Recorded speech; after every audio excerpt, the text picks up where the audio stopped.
welcome to Focus on B, the video series where I would usually spend about 20 or so minutes playing and talking about a game, but this time around, once again, I'm back with another game that I made myself. Now, wait a second, this looks kind of familiar. Yeah, but this is a bit of what would I call it? An expansion pack, I guess, to a game that I made a couple of weeks ago now, and I called it Charge and Hop. Now, I'm gonna keep the name. It doesn't really make sense anymore because there's no charge mechanic. I've gone ahead and, well, let me explain.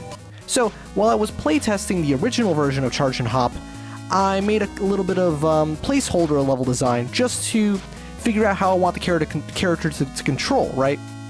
Before I made it all sort of procedurally generated, I guess, you know, like spawns in at random. And I realized that's actually kind of fun.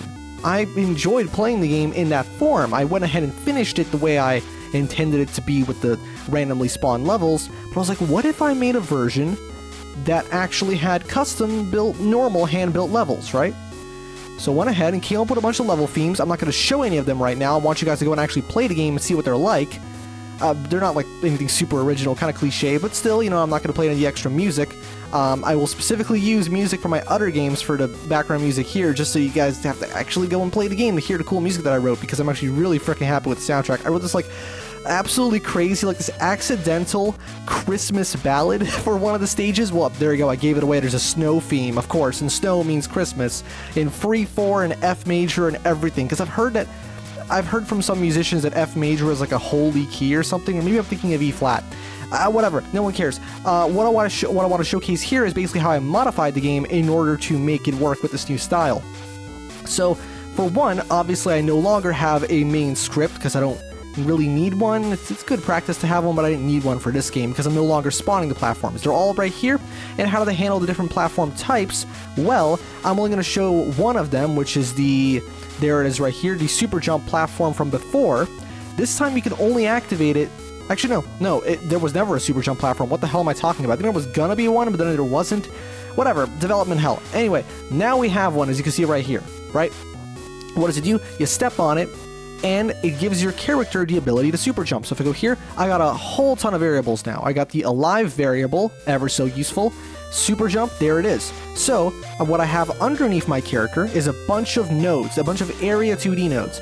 One of them is just there for the landing animation, not really integral. This one, bounce detect, is for the, I don't know why I called it bounce, but it's supposed to be for the super jump, right?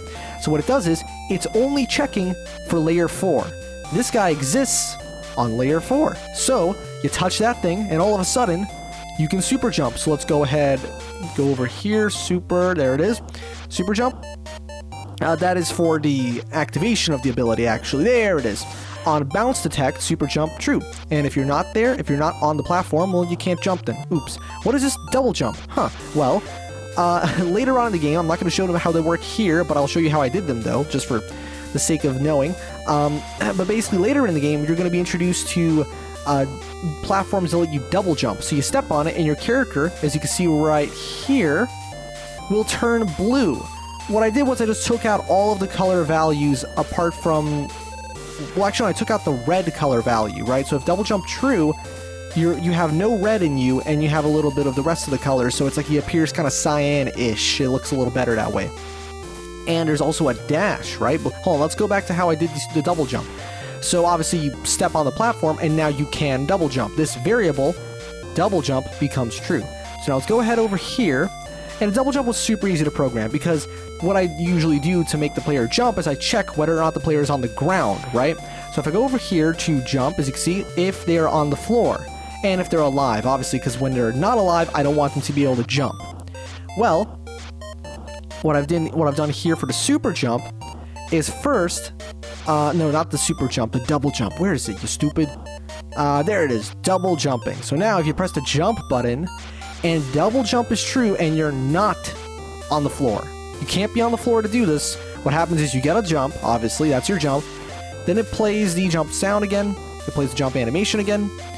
And then, why do I have norm jump? Oh, because I was initially planning on separating normal jumping and super jump. I didn't do that. And then I go ahead and color the player back to normal because they no longer have the ability to super jump, and double jumping, and double jumping becomes false. And as for the dash, I also can't show you that right now. Well, I mean, I can, but I'm not going to.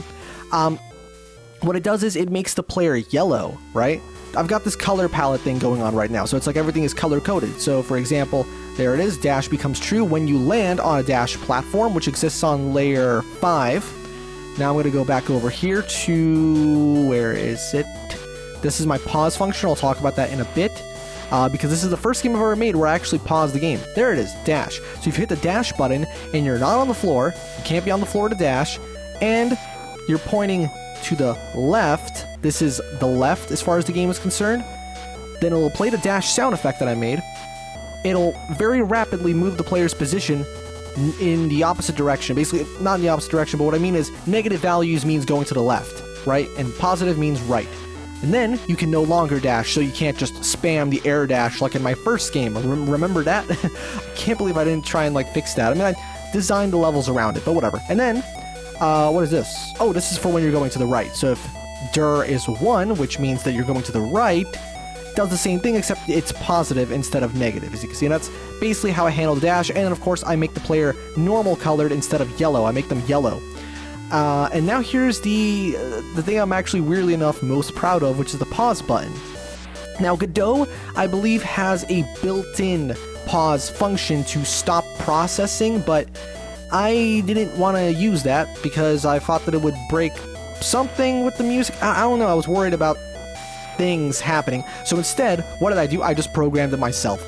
So I went over here. If you hit the pause button, which is P on your keyboard, pause, obviously, and if it's paused is false, right? If checks if you're not paused. If it is paused, I could have made this a plus and fucking a bool, couldn't I? Yeah, I totally could have made this a true and false, but doesn't matter. It's 0 now, and so what happens is, first, the pause logo that I have over here, that it says, like, game pause, where is it? C button, there it is, press, no, pause, there it is, yeah. Let's turn it back on, let's try and find it. There it is, pause. It's visible when you pause. Then you unpause, let me go back here now, and it actually kills the player, pretty much. I do this because the alive determines whether or not the player is able to jump, right? So if I go over here to, where's my jumping ability? Jump, jump, jump, jump, jump, where, jump, there it is. It checks if you're alive. Otherwise, I don't want the player to be able to still jump even after they've been killed. I talked about this before, that it really annoys me in some games when you can still perform certain actions even after dying. I can think of a few games that do that, and it's like super amateurish looking. Even like AAA games, like it's just really awkward. But anyway, so what I do is I check to make sure that the player isn't alive so that they can't, they can't jump when they're dead.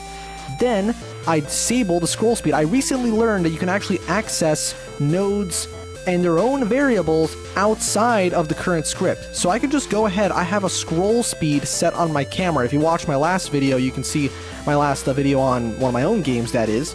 You can see that I used a scroll speed variable for the camera to determine how fast it scrolls. Now here, the camera it still changes how fast it scrolls, but only when you're on a certain part of the screen. I didn't make it so like, oh, you're halfway through the level, well, good luck, buddy, it's gonna start scrolling faster. I didn't do that. I thought that would be kind of mean.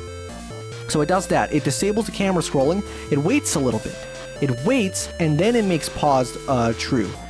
This, I believe, I did so that you can't break the pausing, or the pausing doesn't break itself by making the variable positive too quickly and then making it so you can never pause. Something like that happens. It's a bit iffy sometimes, so you want to use these to kind of bypass that issue. It's a bit of a band-aid solution, but it works.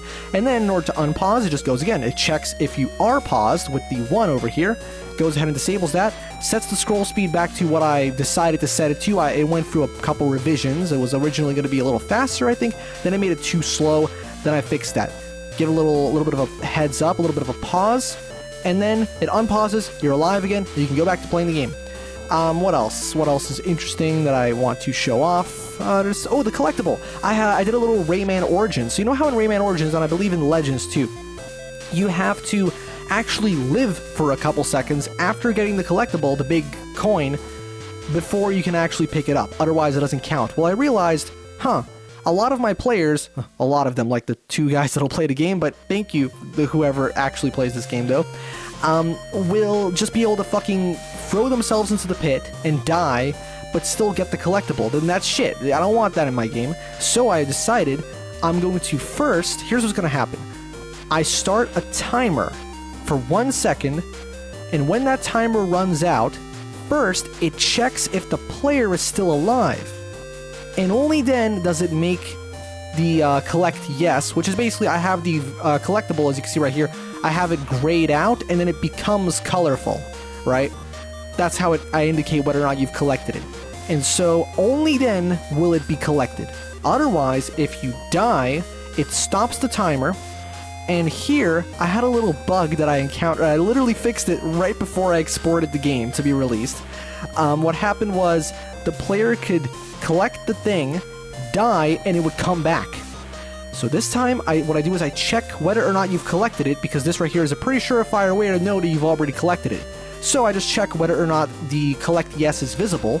If it isn't visible, only then, because that means you wouldn't have collected it, only then do you make it visible again, right? And you go ahead and do this. You you enable its collision. Disable becomes false. It's a little weird like that, but as you can see here, only then, if right here on body entered, yeah, it plays the sound effect. It becomes, so basically, it pretends that you've collected it, but you haven't truly collected it until you have survived for at least a second afterwards. If you die during that 1 second, which I was thinking of making a longer period, but, or, yeah, no, that wouldn't really, I don't know, it wouldn't really make that much of a difference. Just a matter of, so that you can't just throw yourself into a bottomless pit and collect it. But as you can see, this little script right here, super simple, solves that issue entirely. So it's just like Rayman Origins, basically. Can't wait to get sued by Ubisoft now. But anyway, there's pretty much nothing else, come to think of it. I mean, all of these things are... Oh yeah, I handled the checkpoints, I believe. I did them the same way I did for my ship game, I think, where I basically have a reset. It's for the camera. I also have one for the player, though. See, camera reset and regular player... Where is it? Reset position. So by default, it's just the position where I spawn the player anyway, at the start of the game, and then that updates every time you hit a checkpoint. So when you hit the first checkpoint, it changes. Hit the second checkpoint, it changes. So what happens now is when you die, it does all these things here, and then your position becomes reset position. So the second that you die, you go back to what the game thinks is your respawn. So it can be dynamic, it can change. I can change it at any point, even though, admittedly, I kind of just copy-pasted the same checkpoint locations for all of my levels, so you're going to notice that they pretty much spawn at, like, they're spread out evenly, but why else would I change it? I mean, there's no real reason to. And then when you beat the level, again, I kill the player so that they can't move, technically, because it look weird again. Then I spawn a little tween. It's a little bit iffy to use, but whatever. And then I make it so that the music fades out smoothly. And then I wait a few seconds, and then I go on to the next level, which is CHL, Charge and Hop Level Pack. That's what I called it. Level 2. So on and so forth until the end, where I put a little thank you for playing message, press escape to exit the game, and that's pretty much all I wanted to talk about. I was actually contemplating whether or not I should even do a video on this, but I mean, I thought there's enough tangible differences in the way I handled this game versus how I did the original version of it, and plus, you know, objectively speaking, more people are likely to play this if I do a video on it. So that's pretty much going to do it for this episode of Focus on B, the video series, where I would usually spend about 20 or so minutes. This time I didn't spend quite as long playing and talking about one of my own games here. And this has been Charge and Hop the Level Pack 2025 PC.